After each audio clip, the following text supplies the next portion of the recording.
Can you? Yeah, we can hear you. No. No? Can't hear me? Okay, so what I would do is look in your lower right-hand corner. Just make sure your speaker button has the play around with those. We're still about 5 minutes away. I know that we're streaming a little live on Facebook groups, so for CSRA Facebook group members, you get to see us in real time as we get started here. But I wanted to test I want to test the live streaming thing because I think what we're finding is more and more people, our engagements on social media as high as it's ever been. So let's see here. Kelsey? Kelsey, we were able to hear you before. Let's see. Okay, I'm going to start in 3 minutes. Kelsey, can you hear us yet? Is she chatting?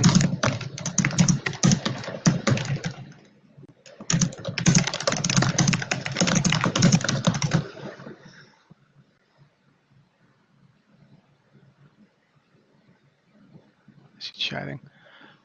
So weird, I can't hear. I think it's muted. Not sure what. Could you hear us? Could you hear us before? Could you hear us before? Could you hear us actually? No. Let's see. What do we do here? Let's say somehow. Can you? I guess since we've got 2 minutes, Kelsey, can you go ahead and because you could hear.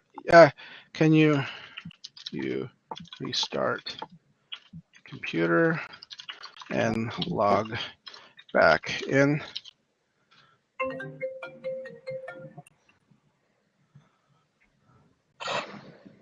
Kelsey, did you see the chat? Can I hear you? No. Can you hear us? Yep, I'll try that. Okay. Great. Okay. Hey, Ben. Wow, you look like a school teacher back there with all that chalk. Chalk. I haven't seen that since high school. Okay, I can't hear you. Can't hear you, Ben.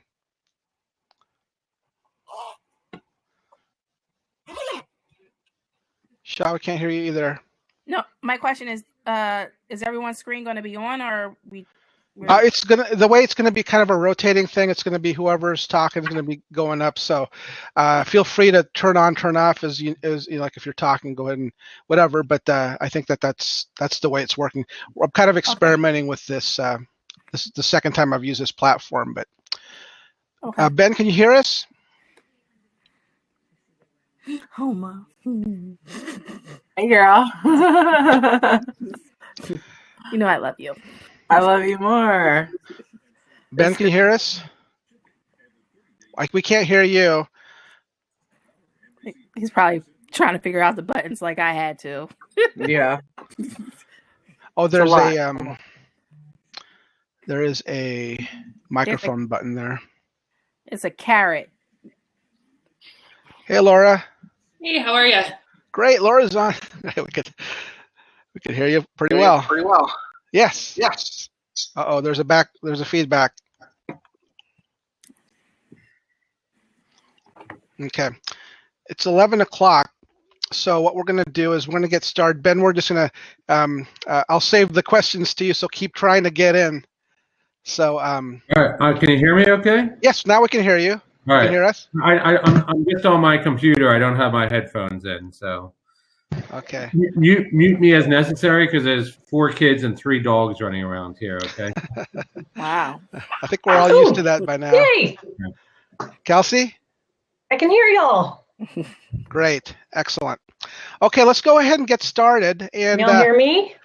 Yes, we can hear you. Wonderful. Okay.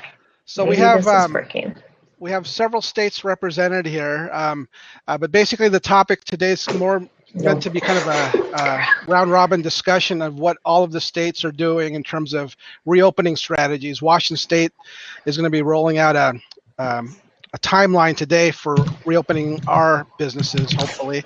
And but I know a lot of your states have already are already well into that process. So I think this was a good timing to do something like this. So let's just go around and introduce ourselves. And I'll start. I'm Lex Epimaceno. I'm with the Washington Hospitality Association. And Home, let's go with you next.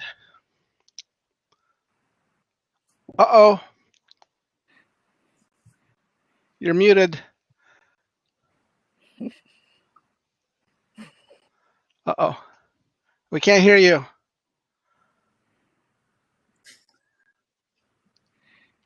We can't hear you. Let's go ahead and let's go to Laura real quick. And then Homa, try to figure out the microphone on that. Okay, I'm Laura Shunk. I am the Communication Director for the Colorado Restaurant Association. Thank you. Shah? I'm Shah Perry. I'm the Communications Manager for New Jersey Restaurant and Hospitality Association. Right. Ben? Hey, I'm Ben Felicia. I'm the Director of Operations and Strategy for the Pennsylvania Restaurant and Lodging Association. Great. We have Kelsey from Texas who's going to be joining us, and Homa from Ohio. Homa, can you hear? No, not yet. We were hearing you fine before. I had to click on the video button if that helps you. Yeah, click the video button or the audio, the microphone button there. No. Okay, that's okay. Keep trying. We'll just go ahead and get started on the thing. Ben, why don't we start off with you? You had some really innovative stuff going on with opening strategies there in Pennsylvania. Can you talk a little bit about that? Sure. As far as opening strategies, we haven't received a lot of guidance from our governor yet. So, I know a lot of states have been working close with their governor's administrations to work out plans. But we haven't. So we kind of had to take some of it into our own hands. Luckily, the Texas Restaurant Association rolled out their Texas Restaurant Promise a couple of weeks ago. And they were kind enough to share it with us. And we borrowed liberally from that promise to create the Pennsylvania Restaurant Promise. And I think from there, I think a lot of states are also offering promises. And it's just a good way to make sure that, our restaurants and hotels are, it's not so much a sanitation checklist. It's more of a broader guidelines, but it's a way for employees to feel safe coming back to work and guests to feel safe returning to restaurants and hotels. So, that's one of the things. That's one of the things that we have going on here. Great. Can you go a little bit into I know we've got Texas logging on here, but can you go a little bit into what the Restaurant Promise is? Sure. So, I should have pulled it up. But yeah, so it just gives a list of items of best practices that restaurants should do to make sure their guests and their employees are safe. So it talks about social distancing, physical distancing. It talks about best sanitation practices. It talks about resources where people can get certified through ServSafe and links to CDC. But it also has what guests can do on their end to make their experience better, as far as making sure that if they feel sick or if they're experiencing any symptoms that they aren't going out. So it's a really collaborative effort between the industry and our customers and our guests to make sure that we're all working together in order to get this industry up and running again. Great. Thank you, Ben. Kelsey, can you hear us now?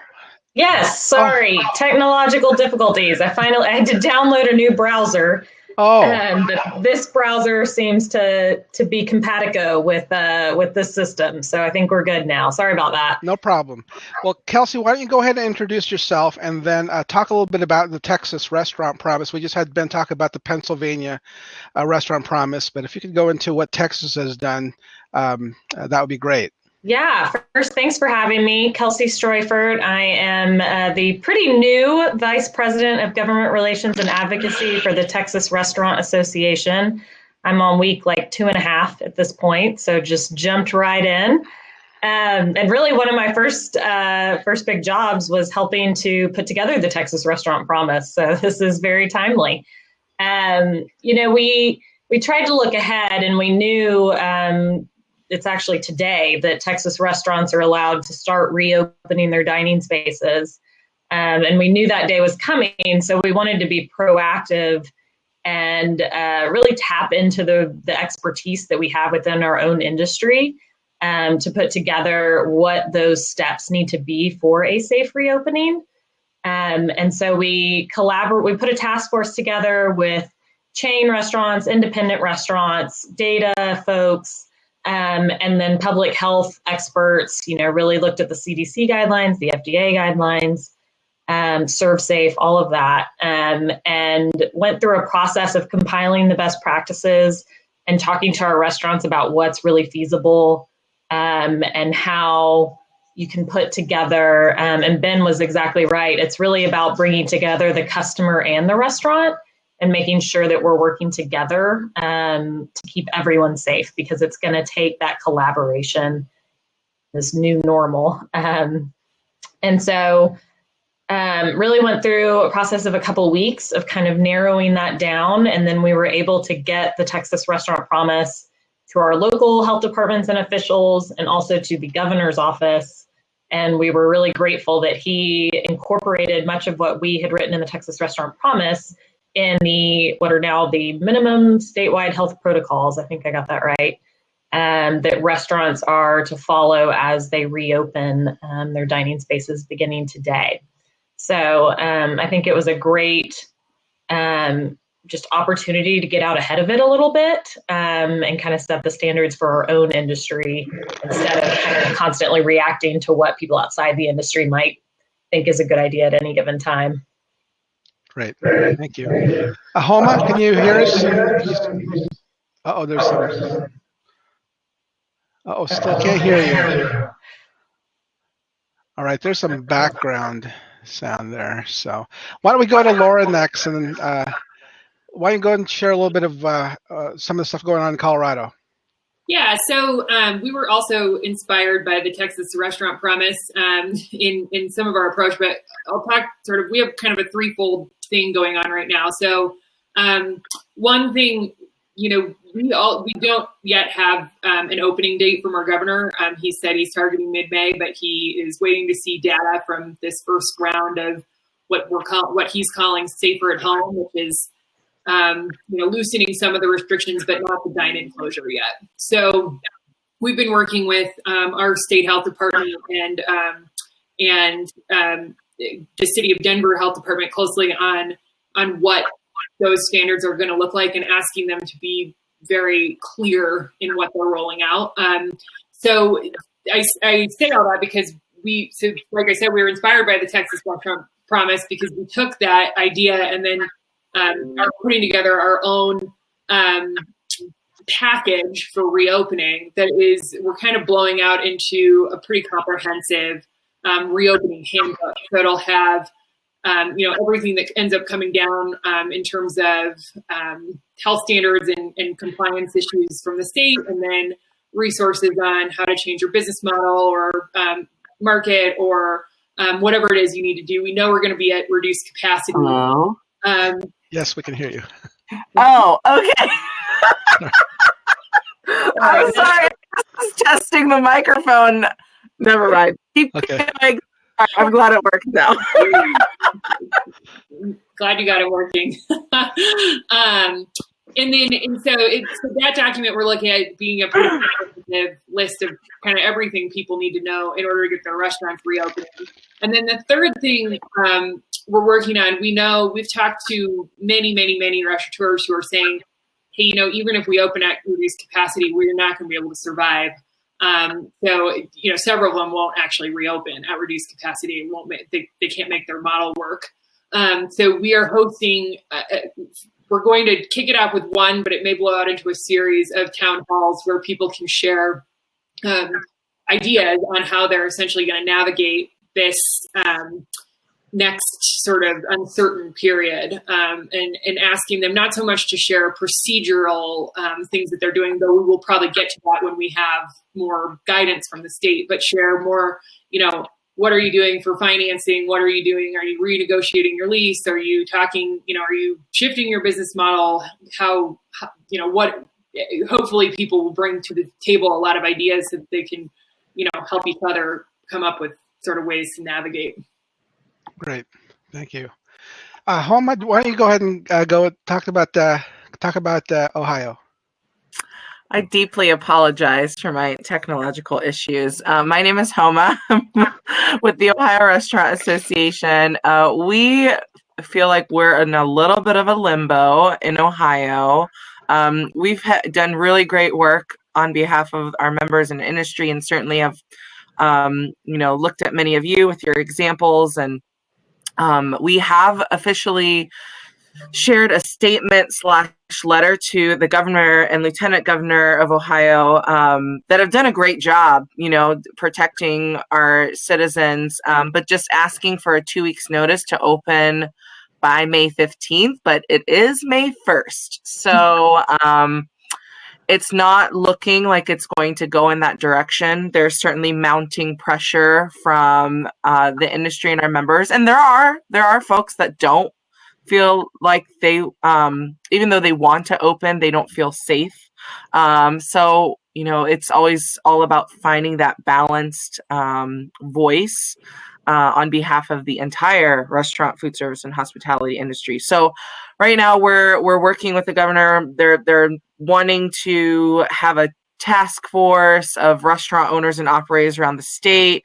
We're looking for ways to model what opening would look like in Ohio, whether that's through video or doing media interviews with restaurant owners and operators that are willing to, kind of show what they're willing to do once allowed to be open. As many of you in many of your states, more than half of our restaurants have been closed, most temporarily or indefinitely, but some very likely permanently. Small percentage of those. We have seen a little uptick in reopenings, where businesses that were closed completely are now starting to provide takeout and delivery because they're anticipating that they'll be able to open sometime in May. But, I'm just not sure if May is going to happen. So we're doing everything we can on our back end, and we're also working on an Ohio restaurant promise. So kudos to those that have that. And I think it'd be a great just industry-wide as a nation, that's right. Every state could latch that name on and go forward with that campaign, both on the business side and on the consumer side. So just a quick comment on from a social media standpoint, right? This is a very touchy subject. It's incredibly touchy. We have to remember we are in a pandemic, right? So it's not just let's just open as usual. So we just have to be really delicate in how we talk about things, because we have seen a couple, owners and operators talking to the media saying we don't agree with, what the Ohio Restaurant Association is asking. We don't agree with reopen. So it's just always about continuing to create relationships and open dialogue, and hearing all sides. So that's where Ohio's at. We're doing the best that we can. Go Bucks. Sean, why don't you talk about your state? Uh-oh, we can't hear you now. That's all right. Okay, there I am. There we go. Hi. New Jersey has also adopted the Texas restaurant promise, so we now have a New Jersey promise as well. In the last couple of days, we broke our are reopening into 3 categories. One is for our hotel members. One is for the restaurants, and then we have another one for banquet halls and weddings. Because of course we can't put everybody in one big group, the different groups. So we have submitted our hotel plan and our restaurant plan, reopening plan, to the governor, and we've also sent it to our members. Actually, we open things up to the industry, period. So we're not just focusing on our members, we're focusing on everyone in New Jersey at this time. So we emailed everyone in our database, let them know what our reopening plan is. For restaurants, it's in phases. So in our mind, we're in phase 1. Phase 1 is to carry out and delivery. And we hope somewhere towards the end of May, we'll be able to go into phase 2. Phase 2 looks like to go, little packets, no condiments on the table. As much as we can provide disposable or that can be sanitized, that's in our plan. And then we have our hotel plan is a little more in depth because of the cleaning and the rooms, and it's very detailed. I know it's several pages long. Very detailed on what we can do, what our hotel members are willing to do at this time to build the customer's confidence and thinking we're safe. So we call it safe stay for hotels, safe dining, safe dine for restaurants, and then we're going to have safe celebrations when we submit that to the governor. Hopefully it'll be submitted this week. So that's where we're at. We're hoping to be reopened like Homa towards the end of May, but we don't know. Yeah, we're still working on, thank you. And one of the things in Washington State, we're looking at possibly, a lot of this is speculation at this point, late May, even into June.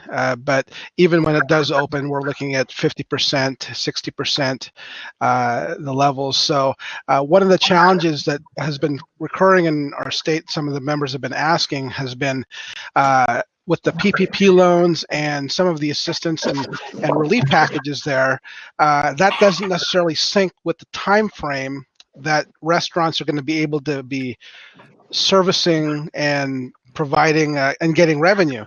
Has that issue come across in any of your states, the lack of synchronicity between the aid packages and a restaurant's ability to be profitable again? Yeah, I'll jump in. Absolutely. I think the way you phrased it was overly kind, to be honest. We're certainly hearing that from the few restaurants who were able to get a PPP loan, which is a whole other conversation. When you look at the SBA data, I think it was under 9% nationally of the PPP loans went to hospitality and food service. So 2%. 2%. I haven't seen that. Oh wait, no, I'm sorry. You're right. Under 9, 8.7% for that. Yeah, right. Which is again, hotels, restaurants. Everything, right? So if you think about how much of that is restaurants, it's a small number considering we were probably the hardest hit industry in this crisis. Construction got like 13%, right? And they're essential, I think. So I'm not really sure how that works.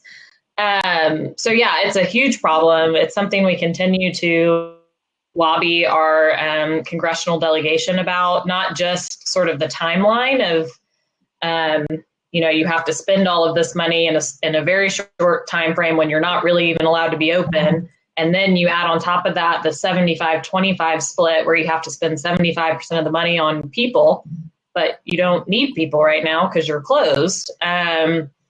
It's creating a lot of headache. And I think one of our biggest struggles is kind of the national perception that Congress has spent all of this money to help small businesses, which is true, but it hasn't necessarily been doled out, I think, in a fair way. So trying to kind of counter that national narrative and emphasize that our restaurants still need help, really haven't gotten any help, is one of the things that we're going to be pushing. I think we're going to be releasing a video today, in fact, to try to get kind of a call to arms to have people write their congressmen and that sort of thing. So,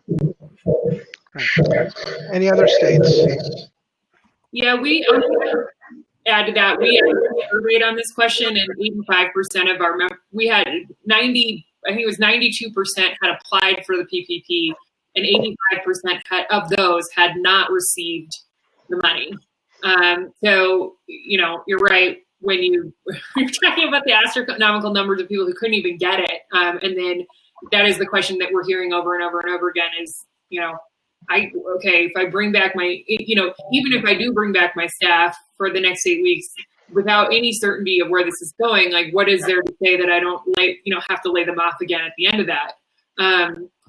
So there's all kinds of problems. We've been encouraged we've had good conversations with, basically everybody from our senators on, or U.S. senators on down to, our local mayors that totally get that. As far as what that means that they can do, that's the question. We're encouraged that our senators at least seem to be working on something to fix that, or to advance some sort of restaurant specific legislation. I think that figure. I think the SBA figure is pretty jaw dropping, and then everybody that we've told about we've also pushed that message out in the media about the people who have not been funded by PPP. That's pretty jaw dropping too. Right. Ben, in Pennsylvania, what are some of the advocacy things that you and John have been working on over there in relation to try to bridge the gap between what restaurants need and what they're getting? Sure. Well, we have a unique set of challenges. We're an old state, and because of that, we have a liquor control board. We still have state stores here in Pennsylvania, so a lot of people go over to Jersey to buy their all for private consumption. But some of the things that we have been working on locally is, trying to get legislation passed that would allow mixed drinks to be sold for off premise. Right now, we're looking at, our governor just announced that there's probably about 26 counties in Pennsylvania that could start a reopening process May 8th.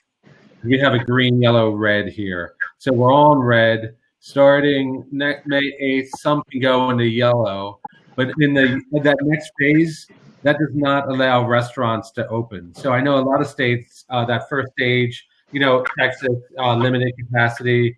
Other states have the limited capacity. We're just, in Pennsylvania, it's just, we're not opening until we get to that green stage. So we're trying to, create ways where these restaurants that are doing takeout and to go, can increase revenue.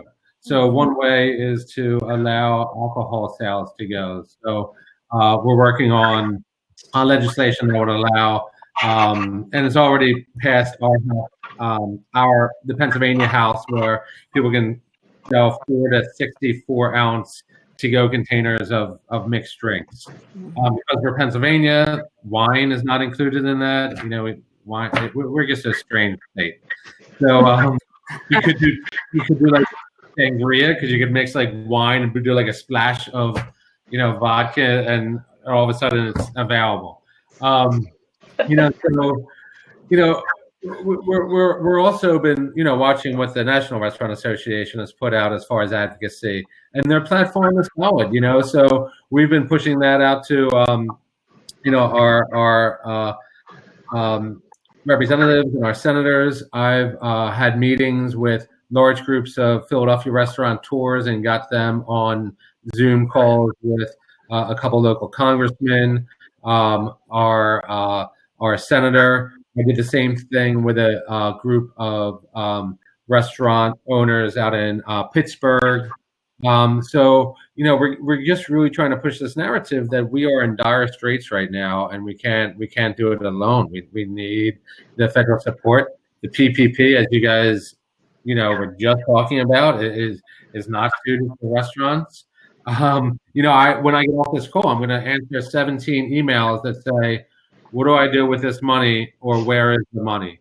And our associations are supposed to have these answers, and unfortunately, we just don't right now. So we are trying to, until we're open again, we're trying to do the best that we can for our restaurant partners. First of all, the first thing we did was said, everybody's a member. If you're in hospitality, you're a member of the Pennsylvania Restaurant and Lodging Association. We cut off membership dues 6 weeks ago. We're not sending out any invoices until everybody's in the green. That we provide daily updates. We've gotten so much inbound saying, thank you for doing this. We do a weekly webinar on Wednesdays where we get to talk an hour about everything that's going on locally, nationally, regionally, as far as legislation, as far as liquor control board, as far as tax issues. We also work with a local group to create carryoutpa.com, which is a website where restaurants can put, who's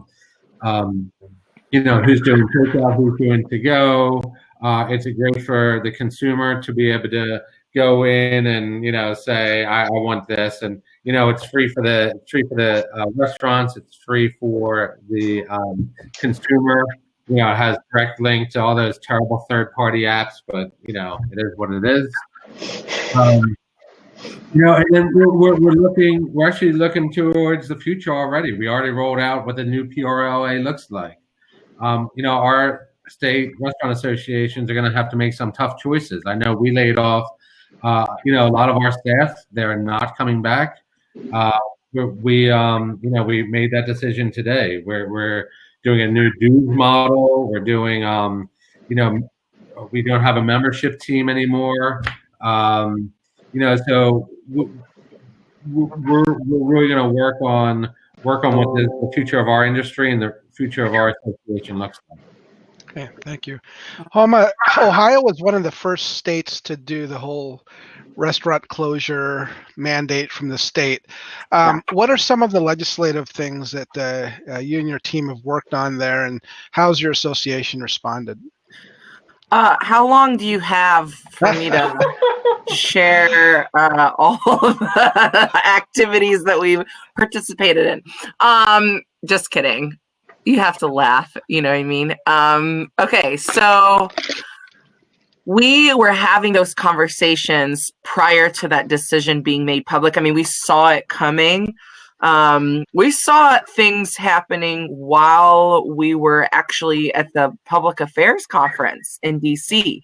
Restaurant sales were already down between 30 to 50% for many, many places because the news and the wave was, coming. And then, I don't know if you guys know, the Arnold Classic is held in Columbus, Ohio. It is like the biggest fitness expo thing from, people come from all over the world. And that was canceled as we were in Washington. So,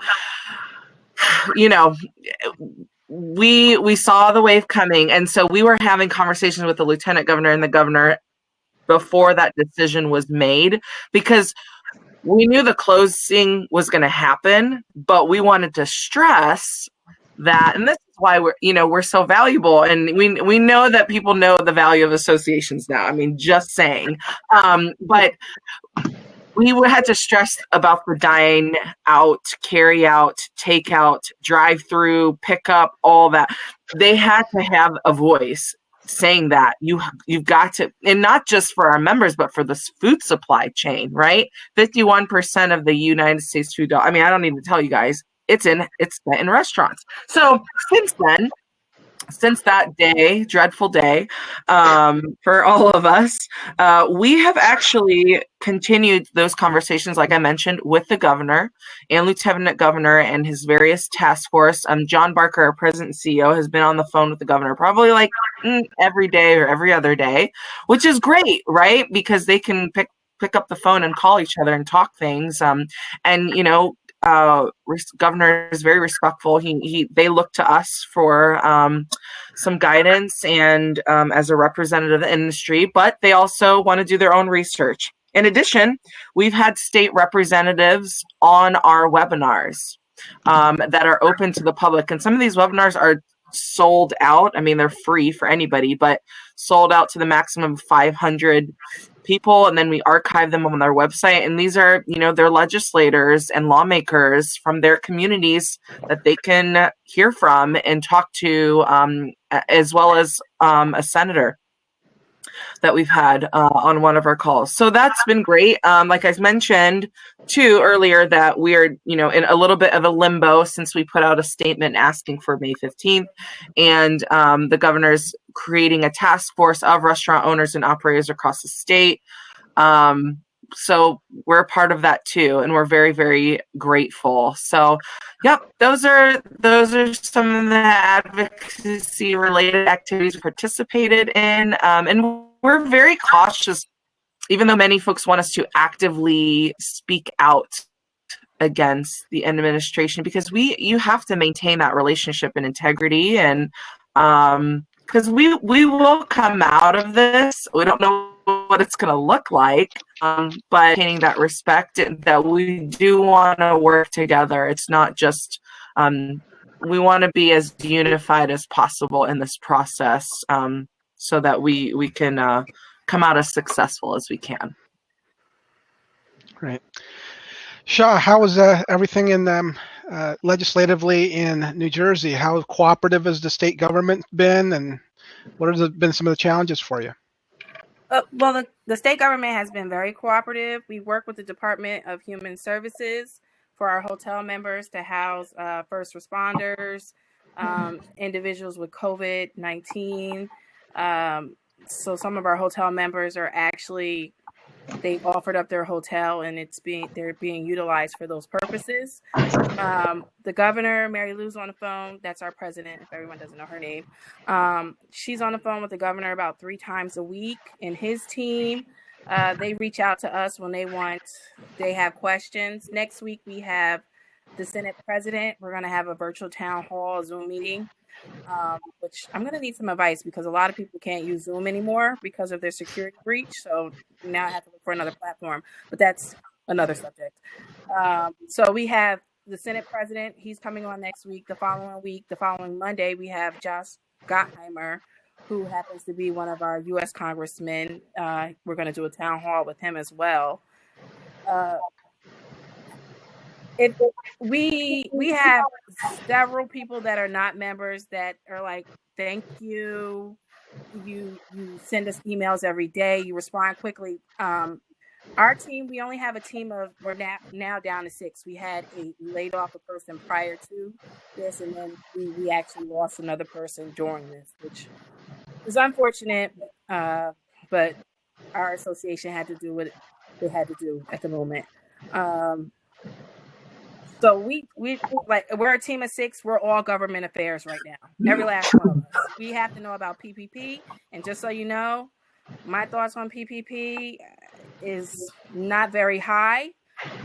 It's not feasible for any members. We actually had several members give the money back. And then we also have a few members that said, hey, this is just going to be money in the bank. We know we'll have to pay it back in 2 years, but at least we can have this cash on hand for when we do reopen. In phases, some of our members are not looking to open until July. They don't want to have the restrictions. They don't think that their customer is going to have the guest experience that they've given them in the before this. Unlike Homa, you said you knew about this whole thing while you were in Washington.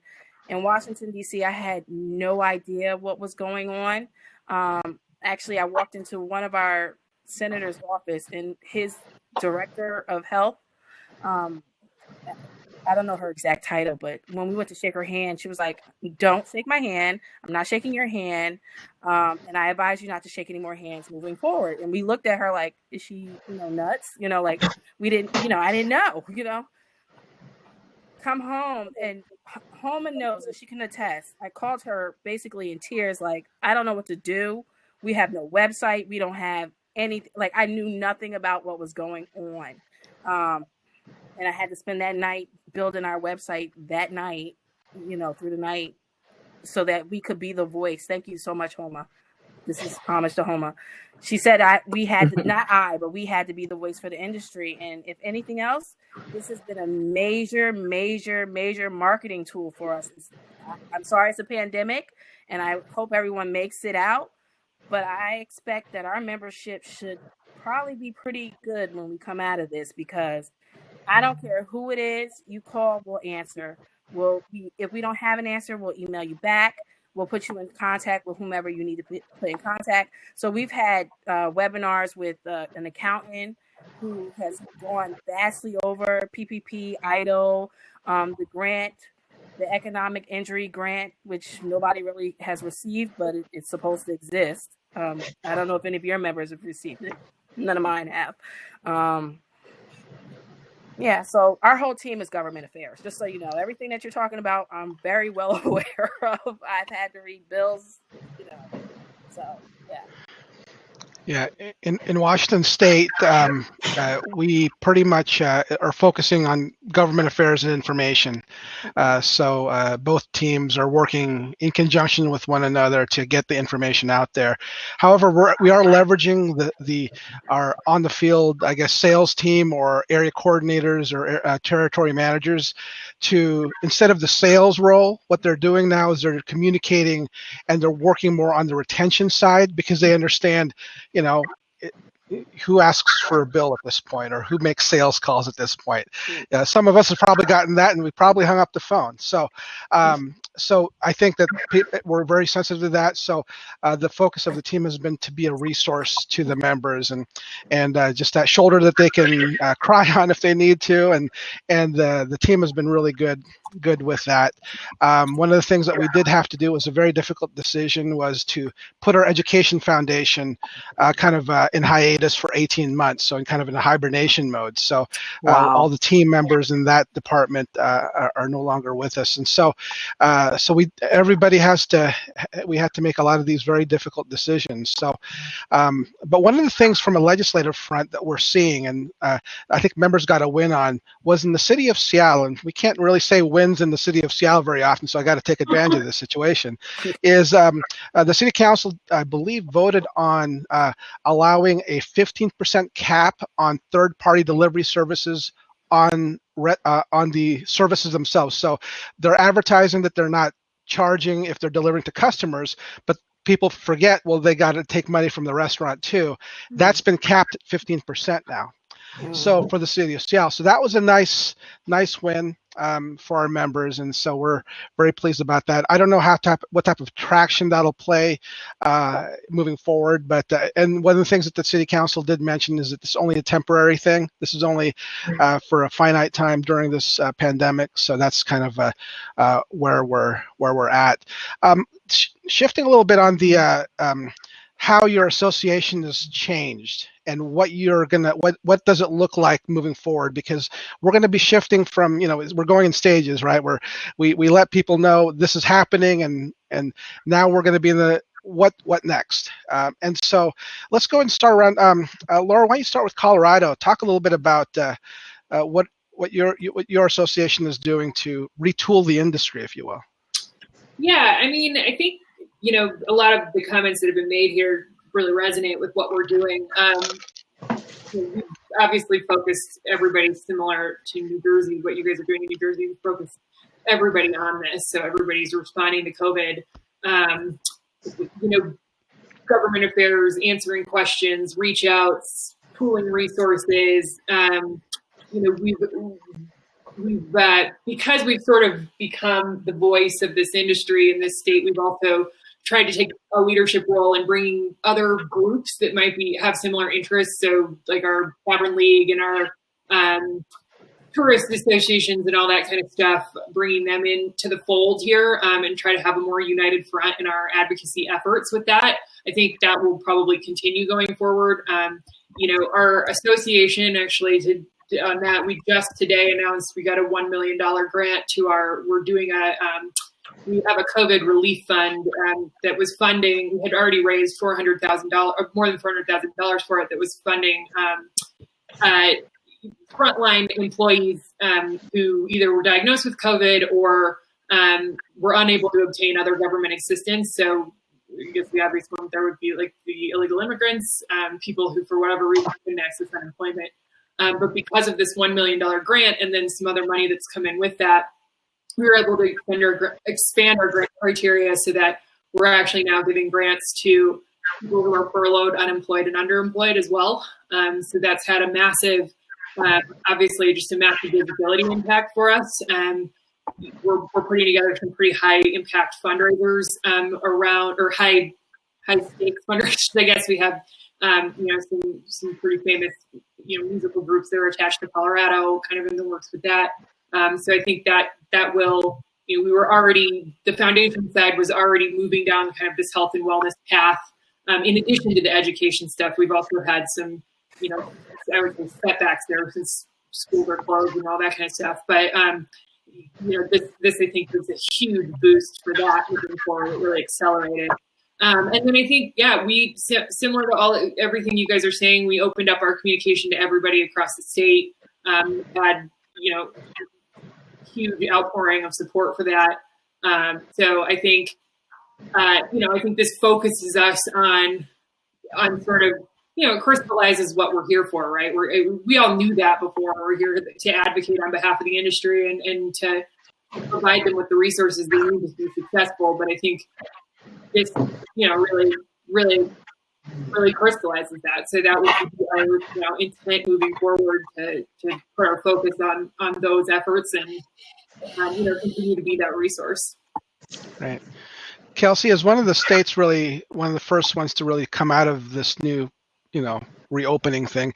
What have been some of your observations, and how has TRA been handling it? Yeah, so one of the biggest things we're struggling with is consistency. I'm sure y'all are all struggling with that in your state. So Texas, our legislature only meets every other year, and so they are not in session until January. So that means the governor really has all of the authority right now, which in some ways simplifies things, right? Because we just really have to rely on our relationship with his office, and thankfully he's been a really helpful partner. But it also means that some of the sort of relief and recovery things that we would be looking for are not really on the table. Some of the alcohol changes and that sort of thing. We did get a waiver from the governor's office to expand curbside alcohol options. So that's been very helpful, and we're advocating really strongly that continue throughout the entire recovery effort. We're trying to really emphasize that this is just the beginning of the recovery. Even, a lot of restaurants are not reopening yet. Even those that can are capped at 25% occupancy, not including staff. And so, even those that are reopening are telling us that is not a sustainable business model, which is not surprising. So all of those curbside delivery, takeout, drive-through options need to continue. So in terms of sort of issues and struggles we're seeing, I think number one is the sort of state versus local power struggle. The governor issued what we think is pretty clearly meant to be kind of a consistent statewide protocol. But of course, you have some mayors, judges who think that they should add to it or, layer on kind of a best practices on top of the protocols. And so it gets unwieldy pretty quickly, particularly for all of our members who have restaurants all across the state. We have 254 counties in Texas, so it gets really complicated really quickly when everyone adds their own 2 cents.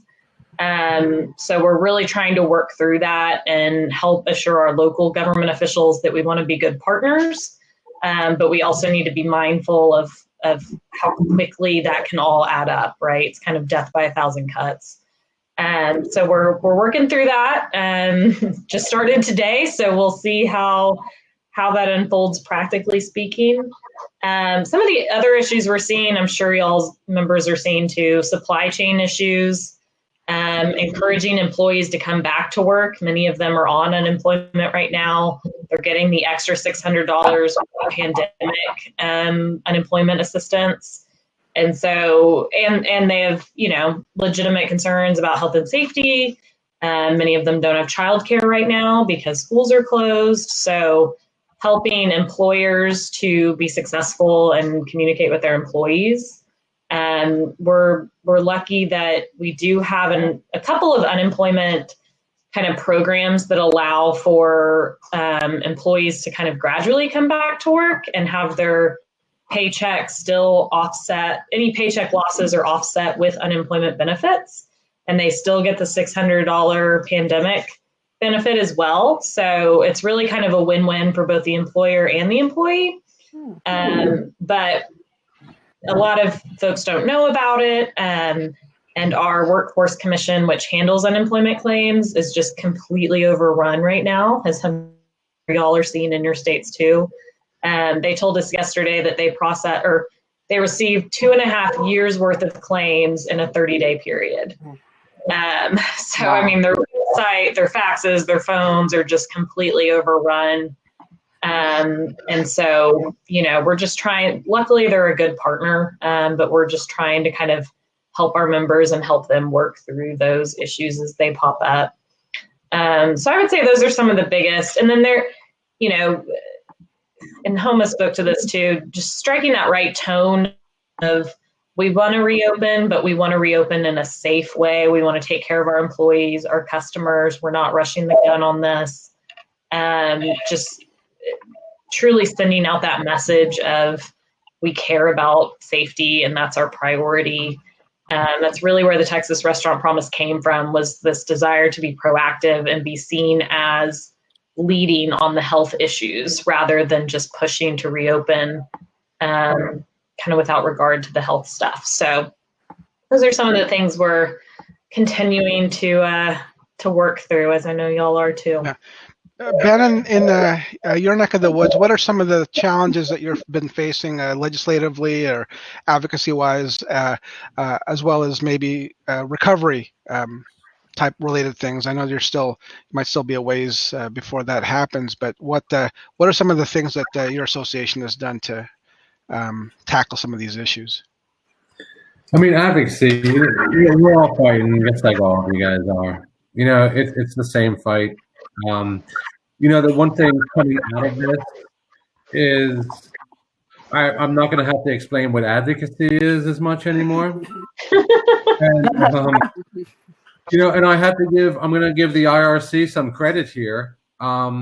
They are explaining to a lot of people that formerly were not involved in advocacy or not involved in government affairs, kind of showing them the big picture. So I know you guys are, Lex, up in your neck of the woods there, might be struggling with the IRC and your state association. But I think when all this is said and done, we're going to have a lot more independent restaurants and a lot more of the younger generation understanding what we do and why we do it and how it's effective. So I have to give them that. As far as our next steps, we are, we're, as I said earlier, we're like launching this new PRLA, right? So that's, it's kind of a three-prong, there's kind of 3 steps. One is we're doing a new dues model. So we're going to charge everybody $1 a day. So all restaurants or small hotels are $1 a day. We don't want anybody to spend more than they already have. So if they already had something worked out, they had something worked out. But it's going to be $1 a day. We think that's a good price no matter how big you are. We'll still give the multi-restaurant discounts and stuff like that. But and we'll be flexible with that. We're going to do a lot more automated payments.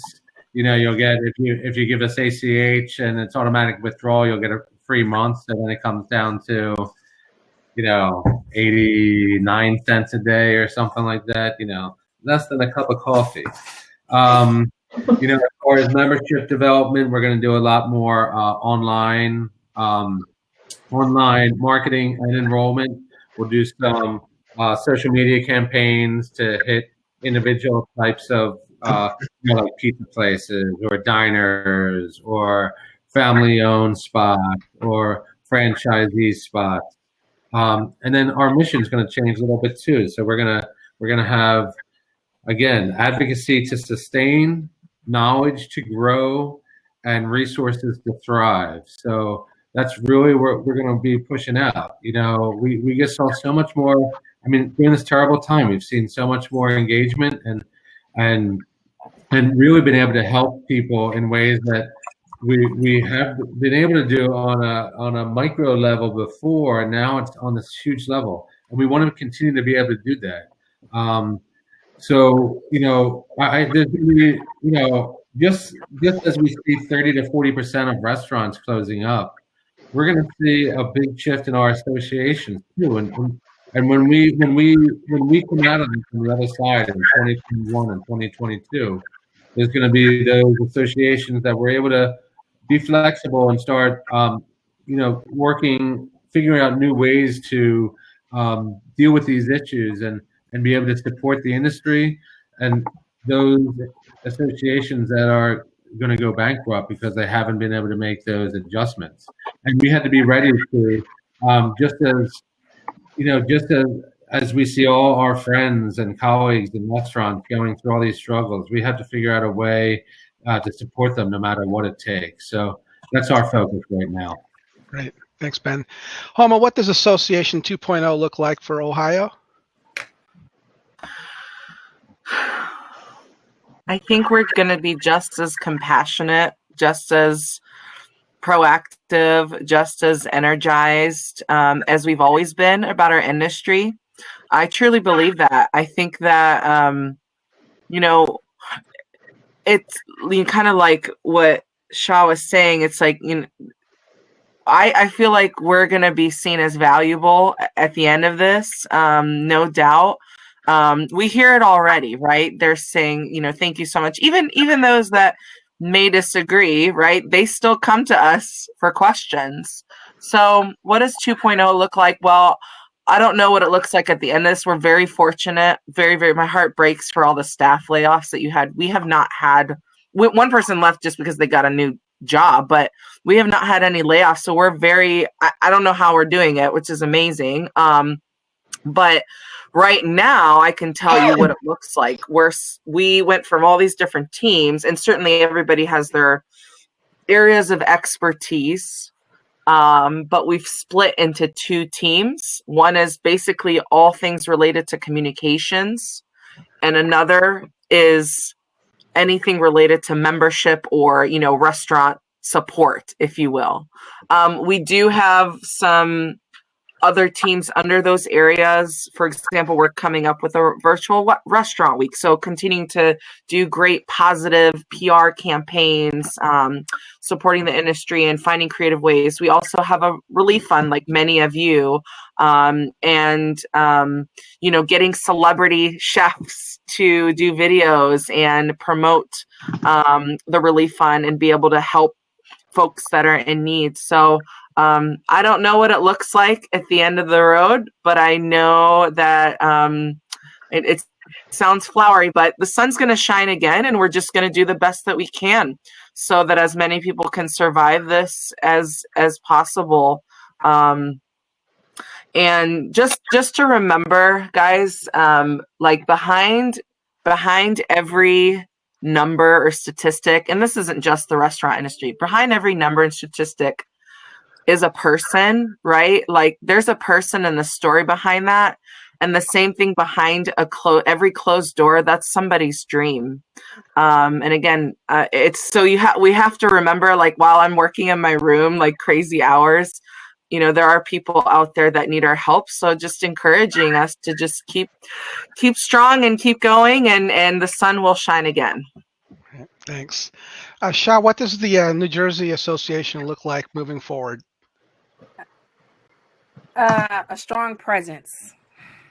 When I a lot of people, they say they don't know what the Restaurant Association is. You'll say, oh, I'm in JRHA, New Jersey Restaurant and Hospitality Association.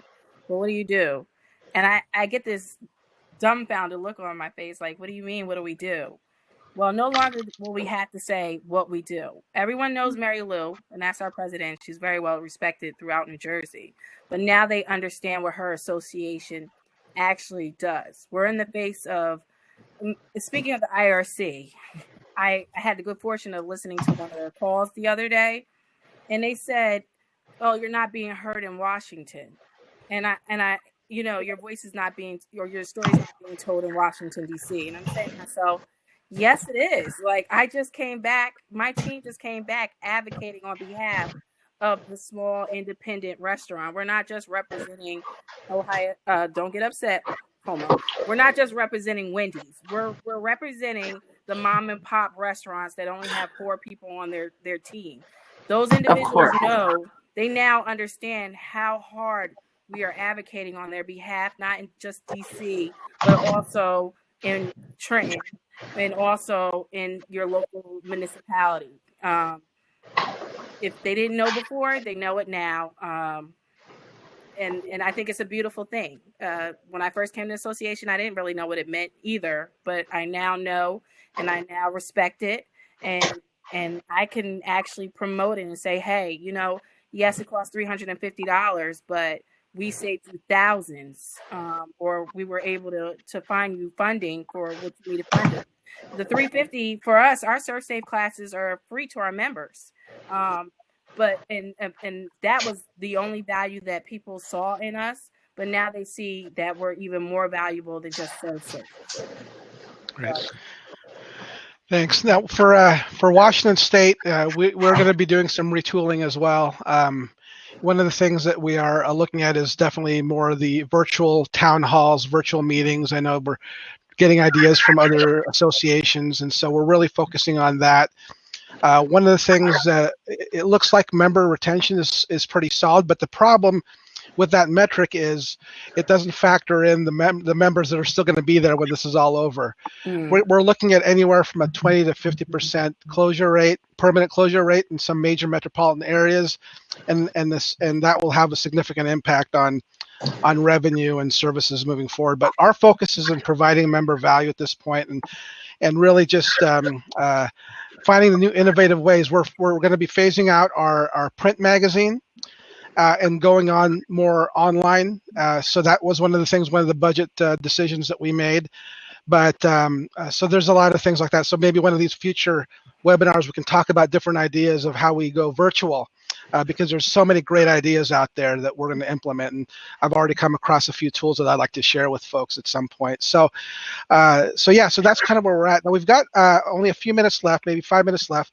I just kind of wanted to open it to the floor, and anybody want to just give some final thoughts before we close up today? Hang in there, everyone. I'm sure, hang in there. I'm sure everybody's getting the onslaught, just like, you know, like we are. So like now we're going from the adrenaline to the marathon. So hope you guys all stay healthy. Definitely feels like a marathon. Again, the story I give people is the whole Forrest Gump story with the everybody, Forrest Gump on the boat with the shrimp boat. When the storm came, he was out on the ocean catching the shrimp, and everybody else got decimated. Well, the 6 people in this room are very fortunate to be in one of those 6 boats, right? That we're still out there, we're still fishing, and we're still fighting for our members. Yeah. So we got to remind ourselves about that. That with that also with opportunity comes great responsibility as well. So I want to thank you all for your time. One quick thing. Do you mind if I say one thing? Somebody out there needs to hear this. Like, we make sure you take care of yourself. Like, for me, like I go kayaking on my lunch break while I'm listening to the press conference and taking media calls. like you do have to take care of yourself, because if you're not okay, we're not going to give our best and give excellence. So just, I don't know, maybe somebody needs to hear that. Like, go take a walk, go eat some good food, call your friends, call your family, be involved in your church, whatever you need to do. Go outside and take care of yourself, because when you take care of yourself, you can take care of others as well. So that is an important investment in yourself as well to help other people. I don't know about anybody else, but I eat out more now than I did before. I know that's not uplifting to everyone, but I'm just saying I eat out now. Listen, you do what you got to do. Like I have my It's gonna be okay, guys. Here, so yeah. All right, everybody. Thank you so much for your time, and then this is recorded, and it's now also streaming on Facebook. Thank you, everybody. Thank Bye. you. Bye.